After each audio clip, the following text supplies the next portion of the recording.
안녕하세요. 유재석 목사입니다. 오늘 저희가 묵상할 본문은 잠언 24장입니다.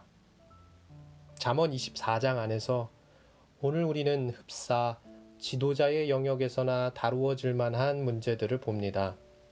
예를 들어 공공의 영역에서 집을 세우는 일이나 송사나 전쟁과 같은 일을 대처하기 위해 기지를 발휘하는 일이나 그 밖에도 인생의 여러 환경 속에서 훈계나 견책할 때에 필요한 지혜를 우리는 잠언 24장 안에서 엿볼 수 있습니다. 하지만 저는 오늘 특별히 봄의 문제를 묵상코자 합니다. 독일이 낳은 세계적인 시인 릴케의 유일한 장편 소설인 말테의 수기를 보면 덴마크 귀족 출신의 한 무명 시인 말테가 등장합니다. 주인공 말테는 대도시를 동경하는 마음으로 파리에 가지만 그 화려한 도시의 압도적인 형통함 속에 숨겨진 죽음, 불안, 그리고 소외의 냄새를 기민하게 알아차립니다.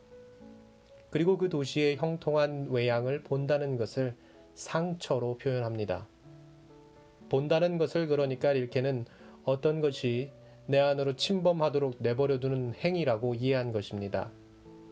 그래서 그저 보고만 있는 것은 내 앞에서 나에게 상처를 주는 사건이나 재앙에 나 자신을 무방비로 노출시키는 것을 의미합니다. 한 가지 흥미로운 것은 우리가 릴케를 통해서 확인한 이 말테이의 문제가 오늘 잠언 속에서도 제기되고 있다는 것인데요.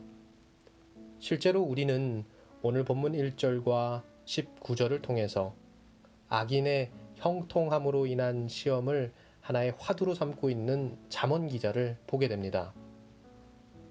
인간은 모두 무언가 형통함을 꿈꿉니다. 행복은 정말 모든 이의 꿈이죠. 그러나 그 형통함 속에, 그 행복 속에 숨겨진 악의 형상이나 냄새를 우리가 기민하게 알아차릴 때 우리는 상처받습니다. 도대체 왜 저 형통함이, 왜 저 행복이 그와 같은 이들에게 있는가 하면서 말입니다.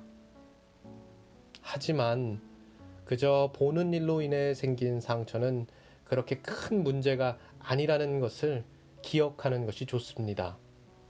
진짜 문제는 우리가 그 상처 안에서 가만히 머물면서 뇌 속에 그림자를 남기는 것입니다. 그것은 단순히 화를 키우는 일 정도가 아니라 내 안에서 재앙을 키우는 것입니다. 일찍이 철학자 칸트는 실천 이성 비판에서 후일 자신의 묘비에도 새겨질 유명한 금언을 남긴 바 있는데요. 그는 인간에 대한 끈질긴 탐구를 통해서 그렇게 얻은 두 가지 진리가 있다고 말합니다.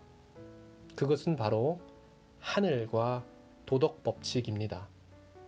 칸트는 모든 창조된 인간 안에는 단순히 도덕에 관한 기본 관념뿐 아니라 별처럼 빛나는 하늘이 존재한다고 보았습니다.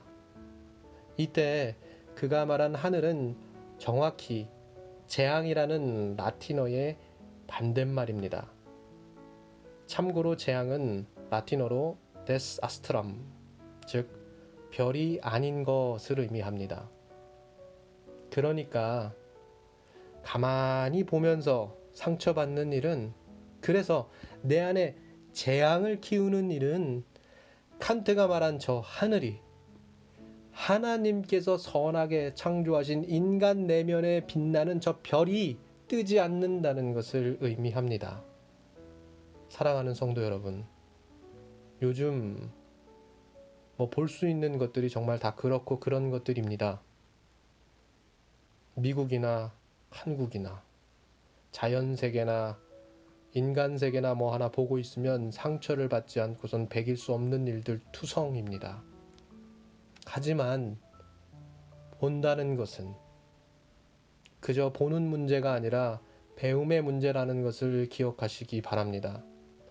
릴케도 자신의 소설 말미에서 봄은 결국 배움이라고 말합니다.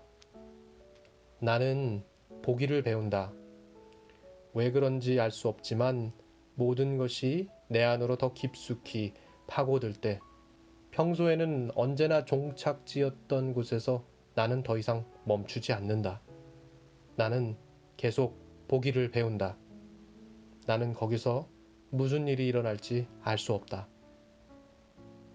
여기서 릴케는 비록 보는 것을 배우는 일이 우리에게 가져다 줄 수 있는 것이 무엇인지 알 수 없다고 말하지만 저는 그것이 칸트가 말한 저 하늘과 반대되지 않는 형상인 우리를 우리 주님께서 당신의 말할 수 없는 섭리 속에서 지혜 속에서 보존하시고 계신다는 믿음과 소망이 아닐까 생각해 봅니다.